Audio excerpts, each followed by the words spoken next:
This is an install instructional video for Rvinyl Precut Light Tint, and in this video you'll get tips for front lights, backlights, and reflectors. The Precut Rvinyl Light Tint comes in a sealed bag. To open, never cut along the pieces, instead cut at the open section at the top.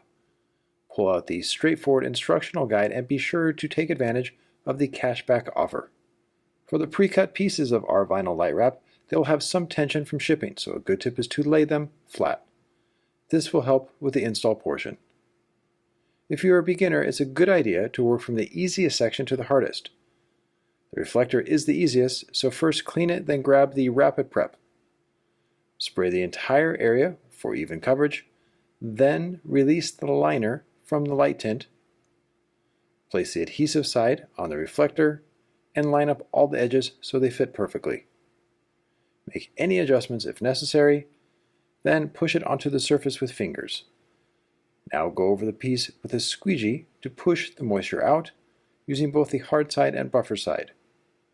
Once on, use a microfiber towel to absorb the moisture, then go over the area with a heat gun to activate the adhesive and seal the edges. Now we move on to a backlight that is flat with moderate curves. Clean the light, then spray the surface with Rapid Tack. Make sure the right piece for this is being used, then release the entire liner. Hold the piece away from the car, spray the adhesive with Rapid Tack. This helps avoid any fingerprints getting on the adhesive.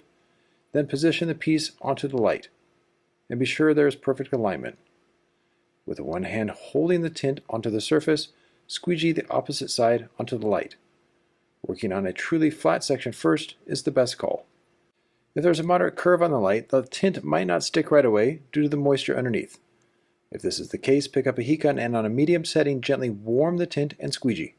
This will dry out the moisture underneath. Then, when everything's on, double check the edges are down with the heat gun. Now we move on to a light with slightly more curves, in this case the headlight. Clean it as normal, and a good tip is to always wipe the cutout piece front and back to remove any specks of dirt, and note that this piece will be installed dry. The reason is, for bigger curves, installing a pre-cut piece wet can be very challenging. So, with a dry install, the key is to lock in a section on the flat area and keep the liner on. Heat the film, then gently pull it towards the light. Work in roughly 3 to 4 inches at a time. Gently pull the film around the curve, heat it, then squeegee it on. The liner helps create even tension top to bottom. On the big transition, pull firmly and evenly from top to bottom, still keeping the liner on. The focus should now be mainly on applying the film to the middle section of the light, and not worrying about the top and bottom. Once it's on the main area, be sure to see 2 triangle shapes on the tint on the upper and lower sections. The key is to pick the film back up just to where the wrinkle ends. Here at the bottom, add a bit of heat to relax the film. It'll shrink into place, then squeegee the film onto the surface using a triangle shape. Once the bottom is done, repeat the exact same steps for the top. Pick it up, give it a kiss of heat, which will shrink it back onto the light, then squeegee at a right angle to spread the tension out towards the upper edge. Once the tint is on, go over the light with heat on both the main surface and the edges. Now we get to the most challenging light, in this case the back fender light. A very good tip with a pre-cut piece on a curve is to add masking tape holders at key sections. This will help pulling the film and avoid fingerprints getting on the adhesive, because this, just like the front headlight, will be installed dry. Start the piece as normal by beginning at the tip of the light, squeegee it firmly in place, pick up the pre-cut piece, then release the liner exactly halfway.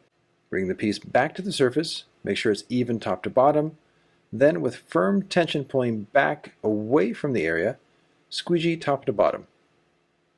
Squeegee the tint on the light and be sure to squeegee in 1-inch sections vertically. Once to the big curve, release the entire liner and be sure to hold onto the masking tape tabs. Now, with a helper adding some heat to the tint, warm it to soften, then pull around the corner, pulling up and down at the same time. Squeegee a section onto the light, then focus on one section at a time, in this case the lower corner. Heat and spread the film out towards the corner. Once there are no wrinkles, squeegee it on and repeat the same steps for the upper corner. Spread the tension out, then relax the edges. There may be extra material on the edges, and this is normal as the piece has to be stretched around the curve. For the excess material, place a squeegee on the edge so the film doesn't jump back too far. Then tuck the film in around the edges when possible and cut away any excess film if needed. When done, add heat to the tint to ensure that there are no bubbles and go over all the edges to make sure they are fully sealed. Now, with all the lights wrapped, clean the area with Rapid Clean. This removes any handprints and gives the car and lights a nice shine. And note that the light will shine through the Rvinyl Light Tint, so safety is ensured along with a custom look.